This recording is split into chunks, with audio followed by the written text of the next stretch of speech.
Resumen de la Biblia del libro San Marcos, parte número 2. Ministerio en Galilea. Capítulo 1, versículo 14 al capítulo 8, versículo 26. Introducción. El Evangelio según San Marcos nos presenta a Jesús en movimiento constante, un Mesías que no se queda en palabras vacías, sino que actúa con poder y compasión. En la región de Galilea comienza a desplegarse su ministerio con una intensidad única.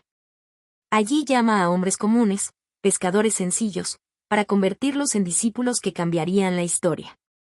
Sus enseñanzas, transmitidas muchas veces en parábolas, iluminan la vida cotidiana y revelan el misterio del reino de Dios, invitando a escuchar con un corazón dispuesto.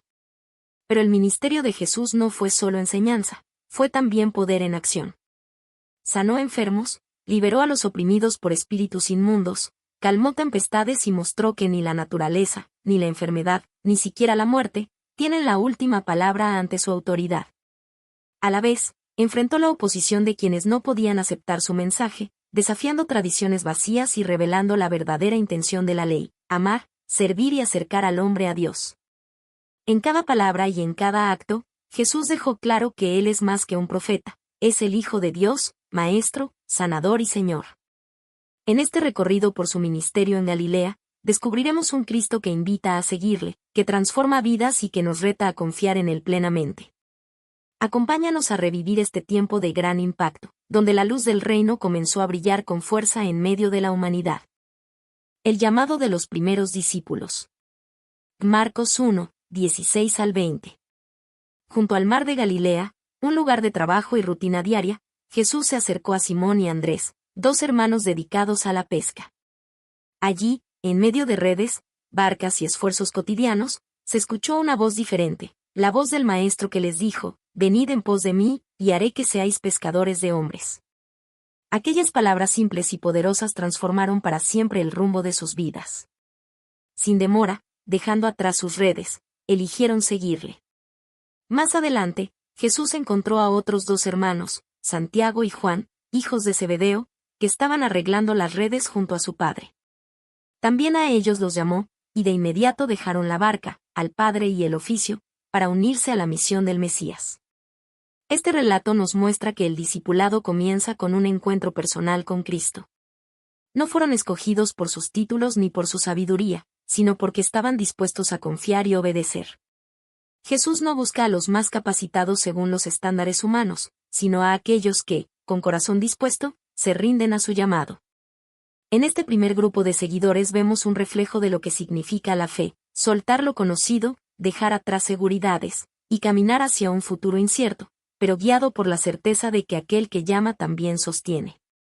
El mar de Galilea fue testigo de un comienzo humilde, pero glorioso: hombres comunes, transformados en discípulos que llevarían la buena noticia hasta los confines de la tierra. Así, el llamado de Jesús resuena también hoy. Nos invita a dejar las redes que nos atan, a soltar el pasado y a confiar en que, siguiéndolo, descubriremos el verdadero propósito de nuestra vida. Milagros, sanidades y expulsión de demonios. Marcos capítulo 1, versículo 21 al 45, capítulo 2, versículo 1 al 12, capítulo 5, versículo 1 al 20. En Galilea, la autoridad de Jesús no fue solo con palabras, sino con hechos que transformaban vidas. Cuando enseñaba en la sinagoga, la gente se maravillaba porque su enseñanza tenía poder y verdad. Y en medio de ellos apareció un hombre con espíritu inmundo. Con solo una orden: «Cállate y sal de él», el demonio huyó, y todos quedaron asombrados. ¿Qué nueva doctrina es esta, que con autoridad manda aún a los espíritus inmundos y le obedecen? Allí comenzó a difundirse la fama del Maestro. No pasó mucho tiempo antes de que la necesidad lo rodeara. Traían a enfermos, a los quebrantados, a los que sufrían opresión del enemigo. Jesús sanaba, imponía sus manos y levantaba al caído. Su compasión no conocía límites. Al tocar al leproso, que suplicaba: «Si quieres, puedes limpiarme», Jesús respondió: «Quiero, sé limpio». Y en ese instante, la enfermedad que apartaba y aislaba desapareció, devolviendo dignidad y esperanza. En Capernaum, cuando un paralítico fue bajado desde el techo por sus amigos, Jesús miró más allá de la enfermedad del cuerpo: «Hijo, tus pecados te son perdonados». Ante el asombro de los escribas y la multitud, Jesús mostró que su autoridad abarca no solo lo físico, sino también lo espiritual, perdona pecados y restaura la vida entera. Luego, para confirmar su poder, dijo al paralítico, levántate, toma tu lecho y anda. Y el hombre se levantó, llevando consigo la prueba viva de la gracia divina. Más adelante, en la región de los Gadarenos, Jesús enfrentó a un hombre atormentado por una legión de demonios. Ni cadenas ni grilletes podían sujetarlo, pero con su sola presencia, los espíritus se sometieron a él. La multitud había aprendido a temer a aquel hombre, pero Jesús lo restauró a la cordura, lo vistió y lo devolvió a su comunidad como testimonio vivo del poder liberador de Dios. Cada milagro, cada sanidad, cada liberación fue mucho más que un acto de compasión, fue una señal del reino de Dios irrumpiendo en medio de la oscuridad. Jesús mostró que en él se cumple la promesa de vida abundante, que ninguna enfermedad, pecado o fuerza del mal es más grande que su poder. La fe, aun del tamaño de un pequeño clamor, abría la puerta para que lo imposible se hiciera posible. Y así, en cada sanidad y cada liberación, Cristo revelaba que había venido no solo a aliviar el dolor presente, sino a traer la restauración completa que Dios ha prometido. Enseñanzas en parábolas. Marcos 4, 1 al 34. Una gran multitud se reunió junto al lago, y Jesús, subiendo a una barca, comenzó a enseñarles. No hablaba con discursos complicados, sino con parábolas, historias sencillas tomadas de la vida diaria que contenían misterios eternos. Entre esas parábolas, destacó la del sembrador. Jesús habló de un hombre que salió a sembrar, y la semilla cayó en diferentes terrenos, junto al camino, entre pedregales, entre espinos y en buena tierra. Cada suelo representaba la condición del corazón humano ante la palabra de Dios. Algunos escuchan pero no dejan que la semilla eche raíces, otros se dejan ahogar por las preocupaciones del mundo, pero hay quienes reciben el mensaje con fe y producen fruto abundante. Así, el Maestro enseñó que el reino de Dios comienza en lo secreto del corazón, y que la verdadera respuesta se manifiesta en una vida transformada. Jesús también habló de la semilla que crece en secreto. El sembrador duerme y se levanta, y sin saber cómo, la semilla germina, crece y da fruto. Con esta imagen reveló que el reino no depende de la fuerza humana, sino del poder de Dios, que obra de manera silenciosa pero segura. La palabra sembrada tiene vida propia, y en su tiempo produce cosecha. Otra parábola fue la del grano de mostaza. Aunque es la más pequeña de todas las semillas, cuando crece se convierte en un árbol donde las aves encuentran refugio. Así es el reino, comienza con lo pequeño, lo débil y lo insignificante, pero se expande hasta alcanzar a muchos y ofrecer un lugar de vida y descanso. Las multitudes escuchaban maravilladas, y Jesús, con paciencia, les hablaba según podían entender. Pero a sus discípulos les explicaba en privado el significado de estas parábolas, revelándoles que conocer los secretos del reino de Dios es un regalo para quienes están dispuestos a escuchar y a seguirle. En estas parábolas descubrimos una verdad esencial: el reino de Dios no irrumpe con violencia ni con gloria humana, sino con sencillez, paciencia y esperanza. El poder de Dios actúa en lo oculto, en lo pequeño, en lo que parece débil, pero cuyo fruto será abundante y eterno. Así, Jesús invitaba a todos a abrir el corazón, a ser buena tierra donde la semilla de su palabra pudiera crecer, y a confiar en que, aunque el crecimiento no siempre se vea de inmediato, el reino avanza con certeza hasta alcanzar su plenitud. Autoridad de Jesús sobre la naturaleza y los espíritus. Marcos capítulo 4, versículo 35 al 41, capítulo 5, versículo 21 al 43, capítulo 6, versículo 45 al 52. Al caer la tarde, Jesús y sus discípulos cruzaban el mar de Galilea cuando una fuerte tormenta se desató. El viento rugía, las olas golpeaban con fuerza la barca, y el miedo llenó el corazón de los discípulos. Mientras ellos luchaban por sobrevivir, Jesús dormía en la popa. Desesperados lo despertaron: «Maestro, ¿no tienes cuidado que perecemos?». Entonces, con voz firme, reprendió al viento y dijo al mar: «Calla, enmudece». Y de inmediato se hizo grande bonanza. El asombro llenó a los discípulos, que se preguntaban: «¿Quién es este, que aun el viento y el mar le obedecen?». Allí entendieron que su autoridad no se limita a los hombres o a los espíritus, sino que abarca toda la creación.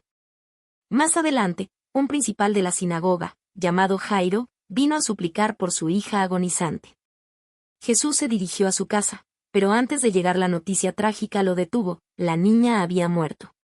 Sin embargo, Jesús lo animó: no temas, cree solamente. Al entrar en la casa, tomó a la niña de la mano y le dijo: Talita cumi, que significa, niña, a ti te digo, levántate. Y la vida volvió a ella, levantándose como testimonio de que ni la muerte puede resistirse al poder del Hijo de Dios. En otra ocasión, los discípulos se encontraban de nuevo en medio del mar, luchando contra el viento contrario. Era de noche, y en medio de la oscuridad vieron a Jesús caminando sobre las aguas hacia ellos. Llenos de temor, pensaron que era un fantasma. Pero él les habló con ternura y autoridad: ánimo.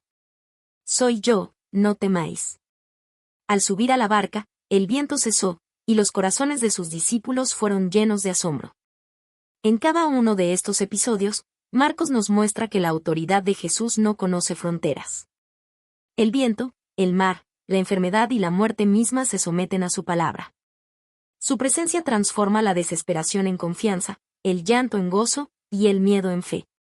El mensaje es claro: seguir a Cristo no significa ausencia de tormentas o pruebas, pero sí la certeza de que en medio de ellas no estamos solos.